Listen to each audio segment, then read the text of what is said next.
En esta parte final del programa del día de hoy continuaremos con esta conversación respecto del resultado que obtuvo el Estado peruano tras la demanda limítrofe, por asuntos limítrofes con el Estado chileno.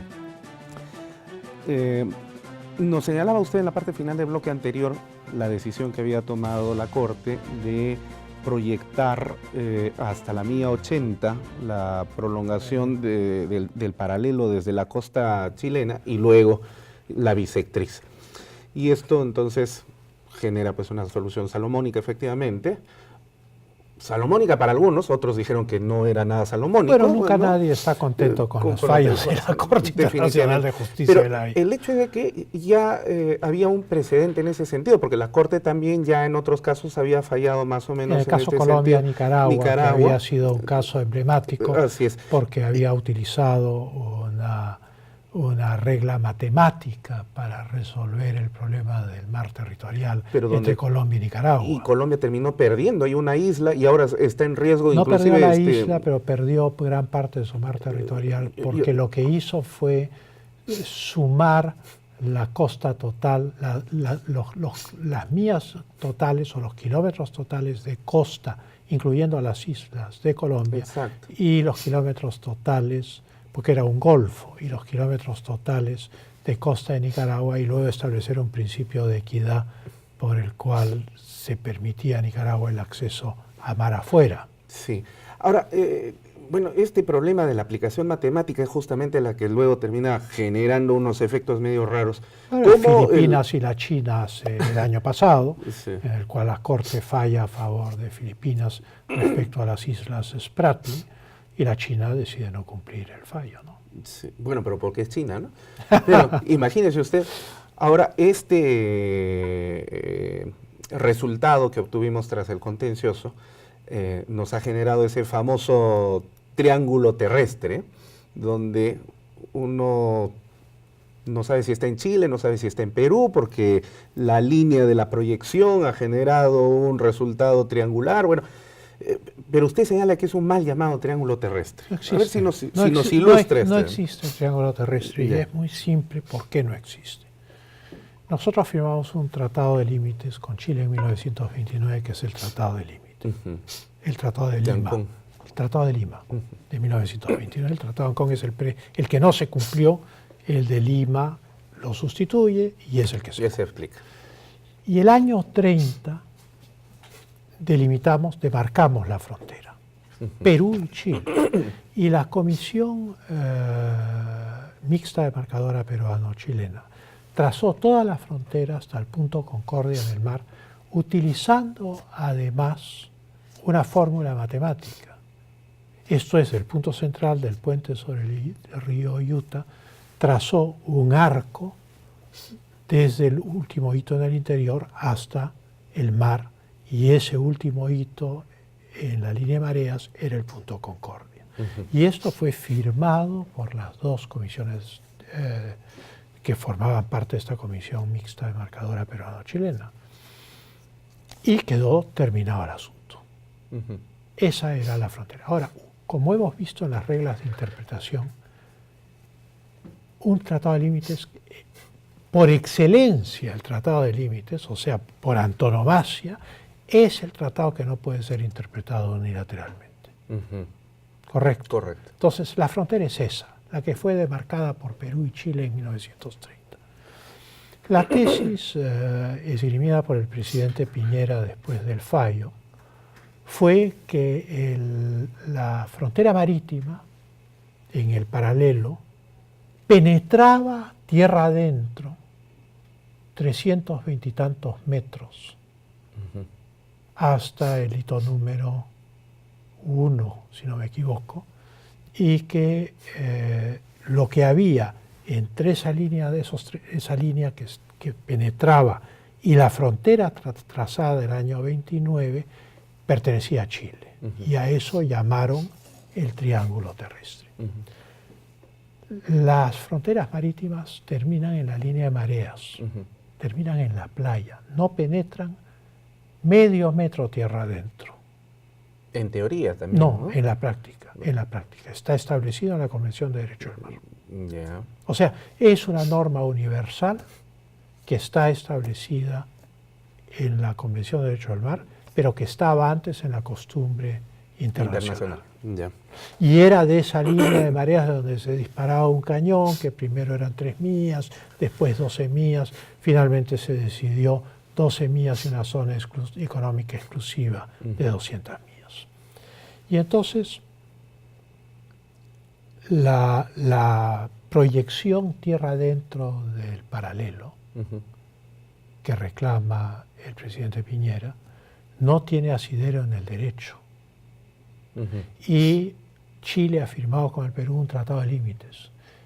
Y no puede haber una interpretación unilateral de una sentencia de la Corte Internacional de Justicia que no es relativa al tratado del año 29, que derogue el año 29. Ya, pero cuando hay alguna discrepancia o quizás un malentendido respecto a la interpretación para la aplicación de la sentencia, cualquiera de las dos partes podría pedir a la Corte emisora una explicación, un desarrollo de ese punto. Yo creo que sería otro caso, sería un caso nuevo, en el cual Chile tendría que argumentar que la frontera marítima entra 324, 25 metros tierra adentro, cosa que es imposible, insostenible desde el punto de vista del derecho internacional, y el Perú tendría que decir, no, el Perú y Chile trazaron su frontera y la demarcaron con el Tratado de Lima del año 29 y con la Comisión Mixta Demarcadora Peruano-Chilena en 1930. Yeah. Y entonces, claro, una afirmación presidencial y una teoría nuevamente que no guarda relación con lo pactado no puede derogar un tratado de límites. Claro. Todos los grandes tratadistas, Lauterbach, Brownlee, en fin, Jorcel, todos los grandes tratadistas que se ocupan del tema de los tratados de límites, todos señalan que el tratado de límites no puede ser derogado unilateralmente ni modificado unilateralmente. Correcto. La declaración del presidente Piñera no basta para crear territorio chileno detrás de la frontera peruano-chilena pactada por el Perú y Chile en 1929 y demarcada por el Perú y Chile en 1930. Correcto. Ahora, independientemente de este asunto, ¿cuál es el impacto que ha tenido ya la sentencia de la Corte Internacional de La Haya en relación a los problemas limítrofes que sostuvo el Perú por muchos años en lo que quedaba en este punto marítimo? ¿Ya no tenemos problemas con Chile limítrofemente Problemas hablando? jurídicos reales, no. Yo creo que lo que hay que comprender es que cuando vamos a la Guerra del Pacífico y la perdemos, el Perú descubre con horror que no tiene ningún tratado de límites con sus vecinos. Es como un cuerpo sin epidermis, sin piel. Entonces, el esfuerzo de la diplomacia peruana, desde ese momento, es dotar al Perú de tratados de límites, crear la epidermis que cubra el territorio peruano. Y este esfuerzo es un esfuerzo titánico que comienza a principios del siglo XX y que culmina con el juicio de La Haya por la frontera marítima entre el Perú y Chile. Y hoy todas nuestras fronteras son fruto de tratados, sin excepción. Y no hay discusión alguna sobre la demarcación que esos tratados establecieron. Claro. Eso incluyó la divergencia que teníamos con el Ecuador y que fue resuelta en negociación bilateral, ¿no?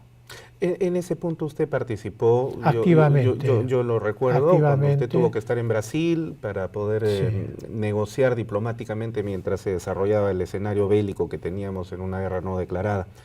Y este tema de Tiwinsa siempre fue un asunto que como que no quedó muy claro en el imaginario colectivo. Sí, yo creo que... Daba la impresión de que se había perdido territorio. No, yo creo que no se entregó soberanamente Tiwinsa al Ecuador. Es una servidumbre, como lo son los cementerios militares alemán, francés, inglés, o francés no, pero inglés, norteamericano en Normandía, ¿no? O en el Alamein, en el norte de África, hay un cementerio alemán, hay un cementerio británico en Egipto. Entonces, la figura no era una cesión soberana, sino un espacio delimitado para los muertos. Para los muertos, ecuatorianos, obviamente. Claro, me imagino que de los dos bandos, en la medida en que muchos cuerpos no fueron ubicados por la dificultad del terreno, la selva, en fin. Pero esto no es dejar un minúsculo ingreso para que el Ecuador nuevamente vuelva a resucitar el tema dentro de sabrá cuántos años. Porque también se establecieron servidumbres en el Amazonas. Ya. A favor de Ecuador. A favor de Ecuador, y que tampoco son objeto de ningún problema. Servidumbres hay muchísimas en Chile. Pero la Constitución dice que nadie puede tener propiedad a 50 kilómetros de distancia de la frontera. Es que no hay propiedad, la servidumbre es como la servidumbre de paso, el derecho civil. Claro, pero el problema, es un uso. ¿Y si después utilizan el tema como un uti possidetis? No, no se puede, porque es una figura jurídica. El uti possidetis nace de una ocupación soberana anterior, ¿correcto? Yo heredé de la corona española el virreinato del Perú, que ahora se llama la República del Perú, y por lo tanto el territorio que fue del virreinato del Perú es ahora la República del Perú. La República del Perú. Pero en el caso de una servidumbre no se produce la herencia, se produce el uso. Pero discúlpeme, yo recuerdo que el Tratado Salomón-Lozano que tenemos con Colombia, justamente apelando al uti possidetis que Colombia hizo prevalecer, generó que perdiéramos el territorio de Leticia, que le da salida al Amazonas. Bueno, todos los tratados de límites entre el año 1909 y 1926, que incluyen el Tratado de Petrópolis con el Brasil, el Tratado con Bolivia, el Tratado con Colombia, surgían de la sensación de indefensión por no tener tratados de límites. Y en el caso colombiano fue muy discutible, porque dice Alberto Ulloa Sotomayor, en la posición internacional del Perú, que los Estados Unidos forzaron la mano para que Colombia recibiese Leticia como compensación por la pérdida de Panamá, porque los americanos independizaron Panamá con su flota, ¿no? Y luego se hicieron de la zona del canal, construyeron el canal. Y entonces, naturalmente, siempre hubo dudas, a tal punto que se produjo un conflicto armado el año 32 entre el Perú y Colombia, que terminó con el asesinato del comandante Sánchez Cerro, que era el presidente de la República del Perú en ese momento. Y entonces, claro, siempre, digamos, en todos los tratados de límites, antes de llegar a la conclusión, existen una serie de posiciones divergentes y políticas.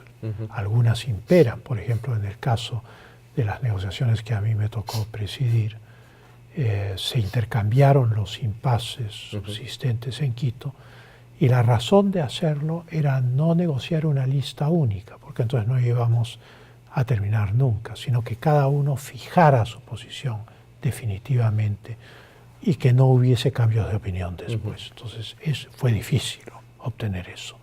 Luego en Buenos Aires, la tercera ronda, se fijó la posición de los garantes. El Perú obligó a los garantes a pronunciarse si eran garantes dentro o fuera del protocolo de Río de Janeiro. Y entonces tuvieron que deliberar como 5 horas, se fueron, hubo un cuarto intermedio, y ahora la conclusión que eran garantes dentro del protocolo de Río de Janeiro, con lo cual el imponernos fórmulas políticas ya no era una posibilidad. Y en el Acuerdo de Santiago, que para mí es el que me da gran satisfacción, el Ecuador aceptó que todas las conversaciones serían conformes al protocolo de Río de Janeiro. Con lo cual el tema, sea de la inejecutabilidad parcial del protocolo o el tema de la nulidad del protocolo, que eran las dos tesis, una de Galo Plaza y la otra de Velasco Ibarra, que el Ecuador había sostenido, quedaban superadas y se negociaba dentro del protocolo de Río de Janeiro de 1942. Pero naturalmente, digamos, se logró los objetivos, pero ¿qué hubiera pasado si no se hubieran logrado? Los tratados hubieran sido diferentes. Sí, definitivamente. Lo cierto es que desde 1995 en adelante ya no tenemos problemas con Ecuador. Sí, a partir del 98, que es cuando ya se termina la demarcación, se firman los acuerdos de Brasilia, y la relación con el Ecuador es muy buena. Sí, sí, sí, eso es completamente cierto. Bueno, doctor Francisco Tudela, ha sido un enorme placer conversar con usted. Esperamos que no sea la primera y última posibilidad que tengamos de conversar sobre temas tan importantes como estos y otros más de actualidad. Ha sido un honor, realmente. Muchísimas gracias, Alberto. Le agradecemos. Gran invitación. Bueno, de esta manera llegamos entonces al final del programa el día de hoy. En nombre del señor Fiscal Supremo del Ministerio Público y presidente del Consejo Directivo de la Academia de la Magistratura, Gonzalo Chavarri Vallejo, les agradecemos a todos ustedes por vuestra cordial sintonía. Y como no, también nuestra gratitud sempiterna a JNE TV por hacer posible que semana a semana lleguemos hasta vuestras pantallas. Con ustedes será hasta la próxima emisión de Referente Jurídico. Permiso.